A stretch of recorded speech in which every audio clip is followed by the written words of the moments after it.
Have you ever wondered what it takes to change the world? To build something from nothing and leave a legacy that inspires millions? Today, we're diving into the incredible story of a man who did just that. Steve Jobs.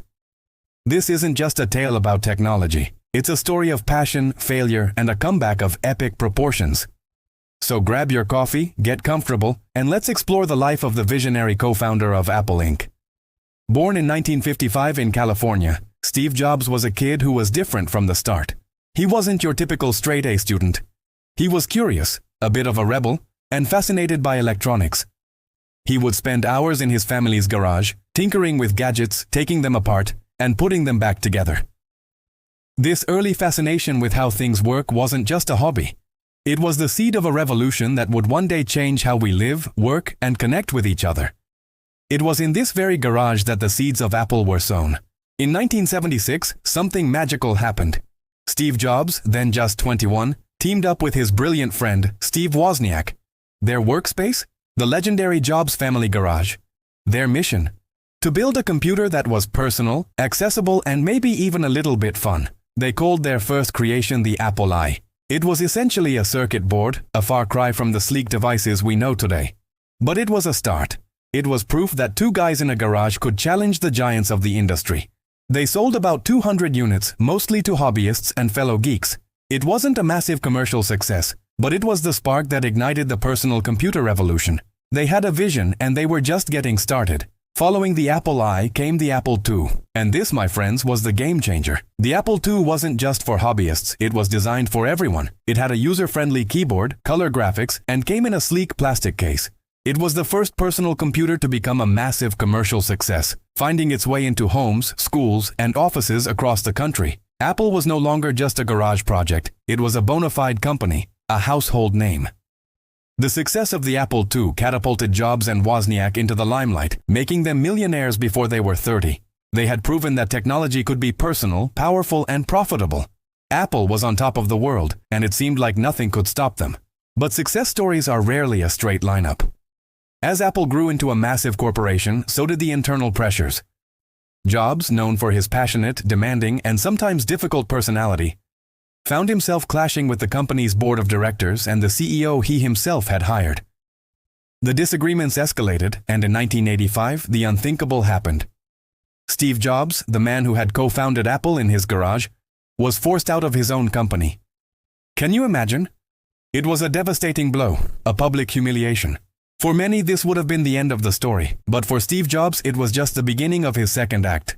He later called being fired from Apple the best thing that could have ever happened to me. It forced him to start over, to rediscover the passion and creativity that had fueled him in the first place. Instead of disappearing, Jobs did what he did best. He started building again. He founded a new company called Next. His goal was to create incredibly powerful computers for the education and business markets. While Next computers were technologically advanced, they were also expensive and didn't sell in huge numbers. But they were influential, laying the groundwork for future web technologies. At the same time, Jobs saw potential in a small computer graphics division of Lucasfilm. He bought it for $10 million and renamed it Pixar. Yes, that Pixar. What started as a hardware company soon pivoted to animation.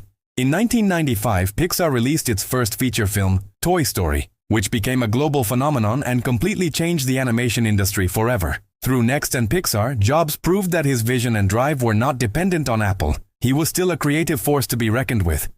Meanwhile, back at Apple, things weren't going so well. Without Jobs' vision and leadership, the company had lost its way. It was churning out uninspired products, losing market share, and was on the brink of bankruptcy. The situation was so dire that in 1997, in a move that shocked the tech world, Apple bought Next for over $400 million. And with that acquisition came the return of its co-founder. Steve Jobs was back. He returned not just as an advisor but as the interim CEO, ready to save the company he had created. The stage was set for one of the greatest corporate comebacks in history. The prodigal son had returned, and he had a plan. Jobs' return to Apple was nothing short of a whirlwind. He immediately streamlined the chaotic product line, famously slashing it down to just 4 core products. He brought a renewed focus on design, simplicity, and innovation. He launched the legendary Think Different ad campaign, reminding the world what Apple stood for. Then, in 1998, he unveiled the iMac. It was unlike any computer anyone had ever seen. It was colorful, all-in-one, and stunningly beautiful.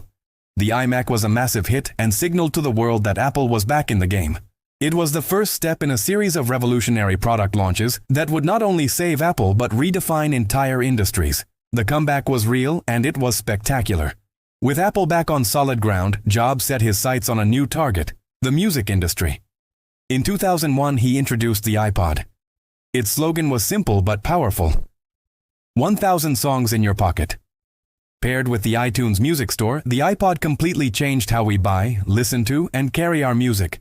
It was a masterpiece of hardware and software integration, but Jobs wasn't done. In 2007, he walked on stage and introduced a device that would change everything.